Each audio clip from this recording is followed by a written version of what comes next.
विद्यार्थियों नमस्कार। आज हम हिंदी व्याकरण में पढ़ेंगे वाक्य अशुद्धि शोधन। इस लेख में हम वाक्य अशुद्धि शोधन के बारे में विस्तार से जानेंगे। वाक्य अशुद्धि शोधन किसे कहते हैं, वाक्यों में कितने प्रकार की अशुद्धियाँ होती हैं और उन अशुद्धियों का शुद्ध रूप किस तरह होगा, ये सब हम उदाहरणों की सहायता से जानेंगे।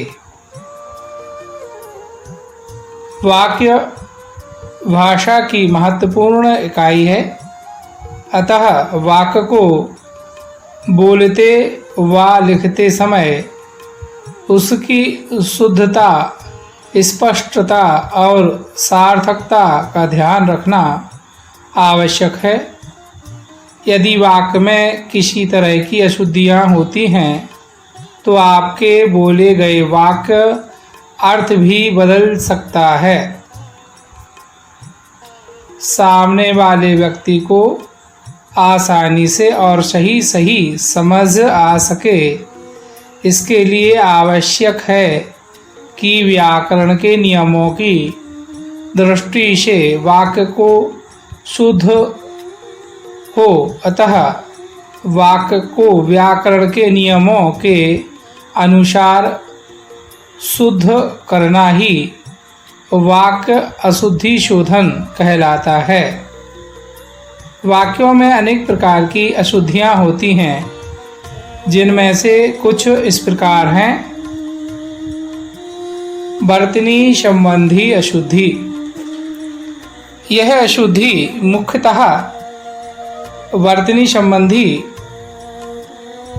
अशुद्धि होती है जब आप वाक्य में कोई शब्द अशुद्ध लिख देते हैं तो वहाँ उस वाक्य में वर्तनी संबंधी अशुद्धि हो जाती है और आपका पूरा वाक्य अशुद्ध वाक्य कहलाने लगता है। जैसे ऐतिहासिक, चूँकि दोनों ही अशुद्ध हैं, इसका शुद्ध रूप होता है ऐतिहासिक। कुछ लोग आशीर्वाद या आशीर्वाद लिखकर अशुद्ध कर देते हैं, बल्कि शुद्ध होता है आशीर्वाद। इसी प्रकार उज्ज्वल या उज्ज्वल अशुद्ध शब्द लेखन है, इसका शुद्ध होता है उज्ज्वल। कुछ लोग कवियत्री को कवित्री या कवियत्री करके लिख देते हैं, जो अशुद्ध हो जाता है। शब्दार्थ प्रयोग की अशुद्धि। कभी कभी वाक्यों में सही शब्दों की जगह है उनके ही सदृश लगने वाले शब्दों का प्रयोग अर्थ में परिवर्तन का कारण बन जाता है, जिसके कारण वाक्य का सही अर्थ ही बदल जाता है और यह वाक्य में शब्द अर्थ प्रयोग की अशुद्धि कहलाती है। उदाहरण, अशुद्ध रूप में मैं उपेक्षा करता हूँ कि तुम यह काम कर लोगे। शुद्ध रूप होगा मैं अपेक्षा करता हूँ कि तुम यह काम कर लोगे। इसी प्रकार मैंने अपना ग्रह कार्य किया। यहाँ ग्रह एक खगोलीय पिंड से आशय है, जबकि इसका शुद्ध रूप होगा मैंने अपना ग्रह कार्य कर लिया। ग्रह का अर्थ यहाँ घर से होता है। अशुद्ध रूप में तुम हमेशा बेफजूल की बातें करते हो। इस वाक्य में बेफजूल में अतिशयोक्ति है, तो शुद्ध वाक्य होगा तुम हमेशा फिजूल की बातें करते हो।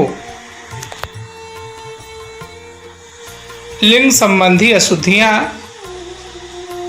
कभी कभी वाक्यों में लिंग संबंधी गलत प्रयोग किए जाते हैं। ये वाक्य की लिंग संबंधी अशुद्धि कहलाती हैं।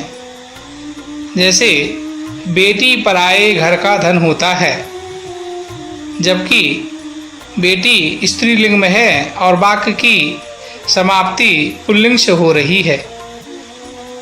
शुद्ध रूप होगा बेटी पराये घर का धन होती है। इसी प्रकार आज तुमने नया पोशाक पहना है, जबकि पोशाक स्त्रीलिंग का शब्द है, इसलिए आज तुमने नई पोशाक पहनी है। शुद्ध होगा। अशुद्ध रूप में मुझे तुम्हारा बातें सुनना पड़ा। शुद्ध होगा मुझे तुम्हारी बातें सुननी पड़ी। अशुद्ध रूप कल मैंने नया पुस्तक खरीदा। शुद्ध रूप कल मैंने नई पुस्तक खरीदी। वचन संबंधी अशुद्धि। कभी कभी देखा गया है कि वाक्यों में वचन संबंधी गलत प्रयोग भी किए जाते हैं। इन्हें वाक्य की वचन संबंधी अशुद्धि कहा जाता है। जैसे अशुद्ध रूप भारत में अनेकों राज्य हैं। यहाँ अनेकों वैसे ही पहले अनेक बहुवचन हैं। अनेकों करके अतिशयोक्ति कर वाक्य को शुद्ध कर दिया, तो इसका शुद्ध रूप होगा भारत में अनेक राज्य हैं। अशुद्ध रूप में प्रत्येक वृक्ष फल नहीं देते हैं। शुद्ध रूप होगा प्रत्येक वृक्ष फल नहीं देता है। अशुद्ध रूप इस समय 4 बजा है। शुद्ध रूप इस समय 4 बजे हैं। मैं तो आपका दर्शन करने आया हूँ। शुद्ध होगा मैं तो आपके दर्शन करने आया हूँ। चूँकि मैं आपका दर्शन करने आया हूँ, यह भी सही प्रतीत होता है, परंतु जहाँ सम्मान और आदर का प्रश्न होता है वहाँ स्वतः ही बहुवचन का प्रयोग होता है। इसलिए शुद्ध रूप में मैं आपके द्वारा दर्शन करने आया हूँ सही वाक्य होगा। पद क्रम संबंधी अशुद्धियाँ। वाक्य में व्याकरण के अनुसार पदों का क्रमबद्ध होना बहुत अधिक आवश्यक है। पदों के उचित क्रम में न होने पर उसके भाव व अर्थ में स्पष्टता नहीं रहती और इसे वाक्य की पदक्रम संबंधी अशुद्धियाँ कहा जाता है। जैसे जाता वह बाजार है। शुद्ध रूप में होगा वह बाजार जाता है। यद्यपि दोनों वाक्यों में सही शब्द समान है, किंतु पहले वाक्य में सही पदक्रम की कमी है, जबकि दूसरा वाक्य उचित पदक्रम के अनुसार है। और वाक्य हैं शहीदों का देश सदा आभारी रहेगा। शुद्ध रूप होगा देश शहीदों का सदा आभारी रहेगा। गाय का ताकतवर दूध होता है। शुद्ध रूप होगा कि गाय का दूध ताकतवर होता है। पुनरावृत्ति की अशुद्धियाँ या पुनरुक्ति दोष। कभी कभी एक ही वाक्य में जब एक ही अर्थ भाव को प्रकट करने वाले 2 शब्दों का प्रयोग कर दिया जाता है तो वाक्य अशुद्ध हो जाता है। अशुद्ध रूप में वह बहुत जल्दी वापस लौट आया। वह बहुत जल्दी लौट आया। लौटना और वापस आना दोनों एक ही पर्याय हैं। जयपुर में कई दर्शनीय स्थल देखने योग्य हैं। अब जब स्थल ही दर्शनीय हैं तो देखने योग्य लिखना अनुचित होगा, अतः शुद्ध रूप होगा जयपुर में कई दर्शनीय स्थल हैं।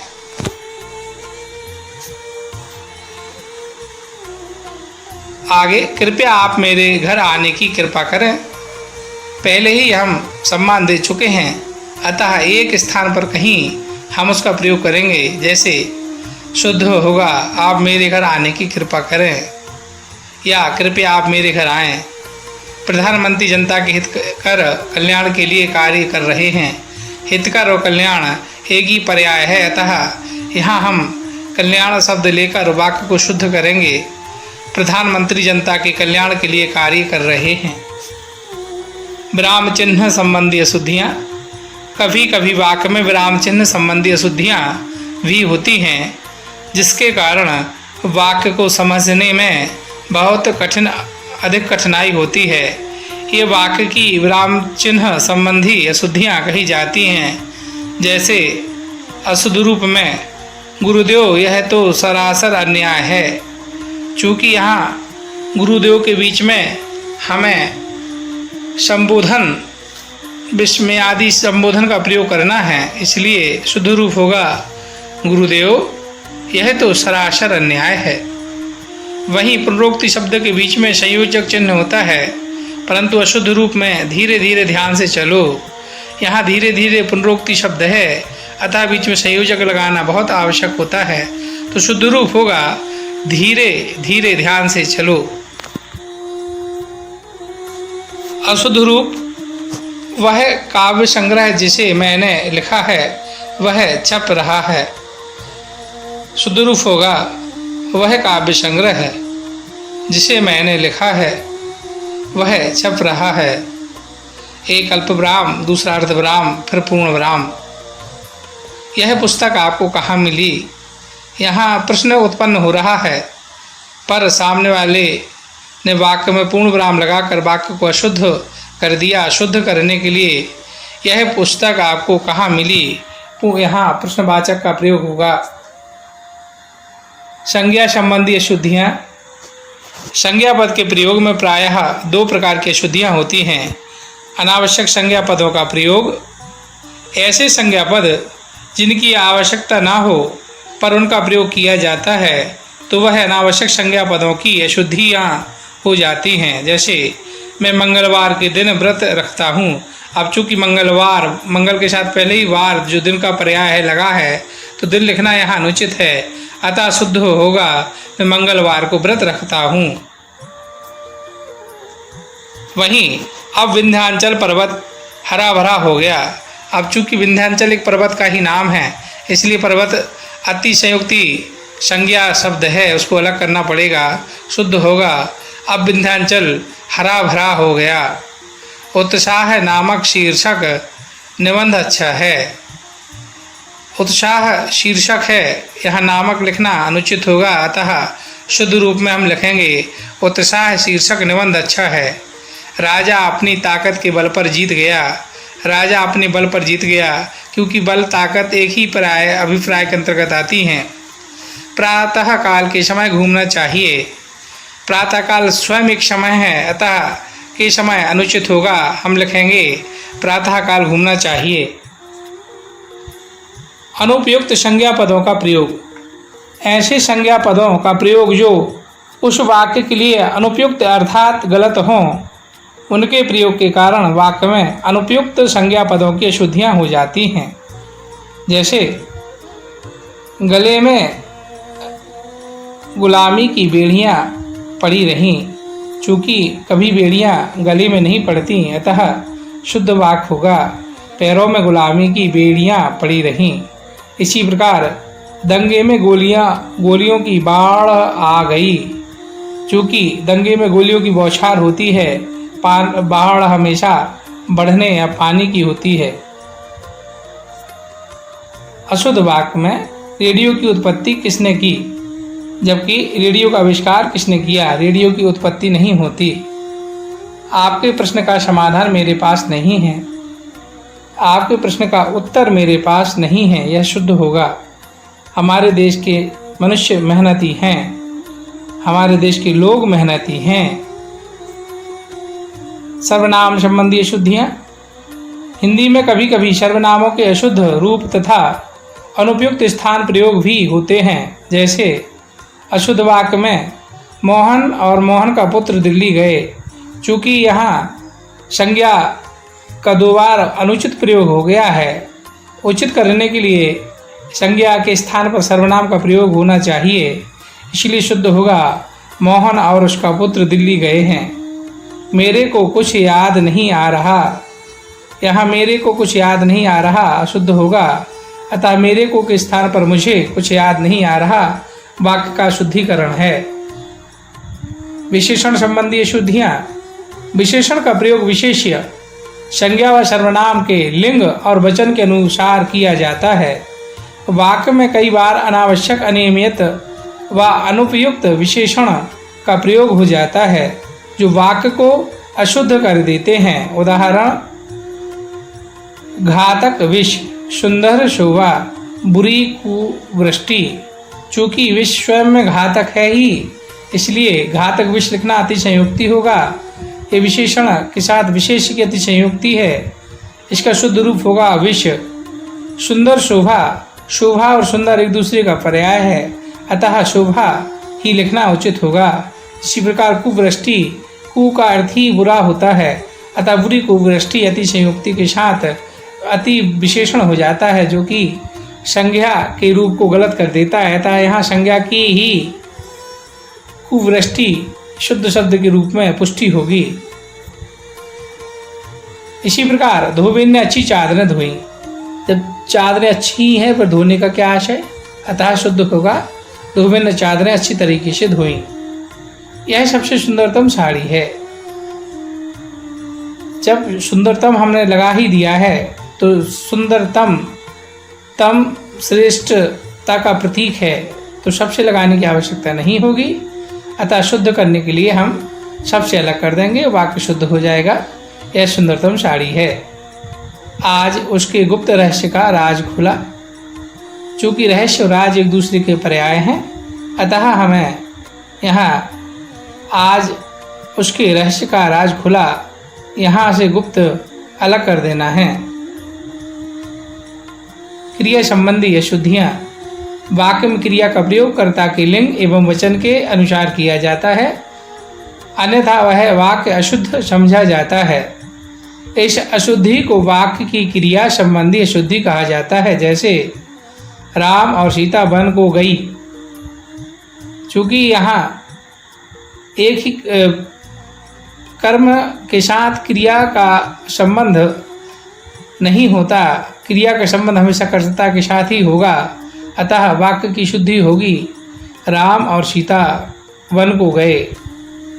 उनकी बातें सुनते सुनते कान पक गया। चूँकि उनकी बातें बहुवचन का शब्द है, अतः कान दो होंगे तो हम कहेंगे उनकी बातें सुनते सुनते कान पक गए। अनावश्यक क्रियापद का प्रयोग। यहाँ अशोभनीय वातावरण उपस्थित है, शुद्ध रूप होगा यहाँ अशोभनीय वातावरण है। अब और स्पष्टीकरण करने की आवश्यकता नहीं, शुद्ध रूप होगा अब और स्पष्टीकरण की आवश्यकता नहीं। आवश्यक क्रियापद का प्रयोग न होना। वह सिलाई और अंग्रेजी पढ़ती है। वह सिलाई सीखती है और अंग्रेजी पढ़ती है, इसका शुद्ध रूप होगा।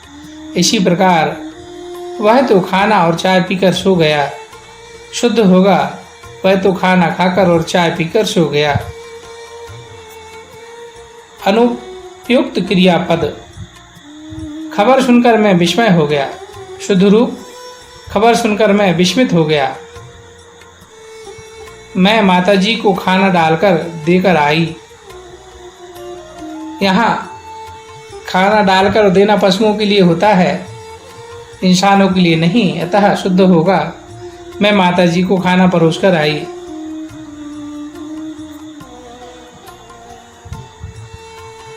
हिंदी में कुछ विशेष संज्ञाओं के विशेष क्रियाओं का प्रयोग किया जाता है, जैसे दान दिया, जबकि शुद्ध रूप होता है दान किया।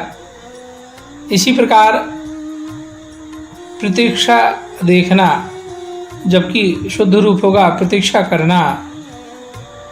प्रयोग होना, जबकि शुद्ध रूप होगा प्रयोग करना। स्थानीय बोलियों के प्रयोग से भी वाक्य अशुद्ध हो जाते हैं, जैसे वह खाना खावेगा, शुद्ध रूप होगा खाना खाएगा। उसने जैसी करी है मैं नहीं कर सकता, शुद्ध रूप में कहेंगे उसने जैसा किया है मैं नहीं कह सकता। क्रिया विशेषण संबंधी अशुद्धियाँ। अशुद्ध वाक्य। विद्यालय के दाएं बड़ा मैदान है, शुद्ध विद्यालय की दाईं ओर बड़ा सा मैदान है। इसी प्रकार भिखारी को थोड़ा चावल दे दो, शुद्ध होगा भिखारी को थोड़े चावल दे दो। वहीं राम दिनों दिन मेहनत करता है, राम प्रतिदिन मेहनत करता है। कारक संबंधी अशुद्धियाँ, वाक्यों में कारक संबंधी गलत प्रयोग भी किए जाते हैं, जिस कारण वाक्य अशुद्ध हो जाता है। इन अशुद्धियों के कारक संबंधी अशुद्धियाँ कहा जाता है। कर्ता कारक संबंधी अशुद्धि, भूतकाल में सकर्मक क्रिया होने पर ने चिन्ह का प्रयोग किया जाता है, जैसे मैं सारी पुस्तक पढ़ डाली। शुद्ध रूप में होगा मैंने सारी पुस्तक पढ़ डाली। कर्म कारक संबंधी अशुद्धि, किसी वाक्य में जब कर्म को अधिक महत्व दिया जाता है तो वहाँ कर्म कारक के चिन्ह का प्रयोग किया जाता है, अन्यथा उसका प्रयोग नहीं किया जाता। जैसे वह लड़का पीटता है, वह लड़के को पीटता है। अशुद्ध वाक्य, मैं शीतल जल को पी रहा हूँ। शुद्ध वाक्य, मैं शीतल जल पी रहा हूँ। करण कारक संबंधी अशुद्धि, वह बस पर यात्रा कर रहा है। शुद्ध, वह बस से यात्रा कर रहा है। इसी प्रकार टेबल में बिल्ली बैठी है, जबकि टेबल पर बिल्ली बैठी होती है। संप्रदान कारक संबंधी अशुद्धि, संप्रदान कारक के दो चिन्ह हैं, के लिए और को। यदि एक के स्थान पर दूसरे का प्रयोग हो जाता है तो वाक्य अशुद्ध हो जाता है। जैसे पंडित जी ने भक्तों के लिए कथा सुनाई। शुद्ध वाक्य होगा पंडित जी ने भक्तों को कथा सुनाई। इसी प्रकार शिष्य यज्ञ को लकड़ी लाया, जबकि यहाँ शुद्ध होगा शिष्य यज्ञ के लिए लकड़ी लाया। अपादान कारक संबंधी अशुद्धि, वह शहर के खिलौने लाकर बेचता है। शुद्ध, वह शहर से खिलौने लाकर बेचता है। इसी प्रकार लड़की झूले पर से गिर गई, जबकि शुद्ध होगा लड़की झूले से गिर गई। संबंध कारक संबंधी अशुद्धि, बिना पैसे का किसी भी आदमी को सम्मान नहीं मिलता, जबकि शुद्ध रूप होगा बिना पैसे के किसी भी आदमी को सम्मान नहीं मिलता। इसी प्रकार राधा का और कृष्ण का मंदिर प्रसिद्ध है। यहाँ राधा का और कृष्ण का दोनों द्वंद्व समास के पद हैं, दोनों ही प्रधान यहाँ और संयोजक का विलोपन हो जाएगा और शुद्ध रूप होगा राधा कृष्ण का मंदिर प्रसिद्ध है। अधिकरण संबंधी अशुद्धि, आज बजट के ऊपर बहस होगी। शुद्ध रूप, आज बजट पर बहस होगी। किसान ने खेत पर बीज बोया। शुद्ध रूप होगा किसान ने खेत में बीज बोया। इसी प्रकार घर पर सब कुशल हैं। शुद्ध रूप होगा कि घर में सब कुशल हैं। यहाँ अंक समाप्त हुआ। अब बारी है प्रश्न अभ्यास की, तो लीजिए। आंतरिक मूल्यांकन के लिए 10 प्रश्न यहाँ दिए गए हैं। इन प्रश्नों के आधार पर अब आपको आंतरिक मूल्यांकन, जिसका समय 1 घंटा और अंक 30 हैं, पूर्ण करना है।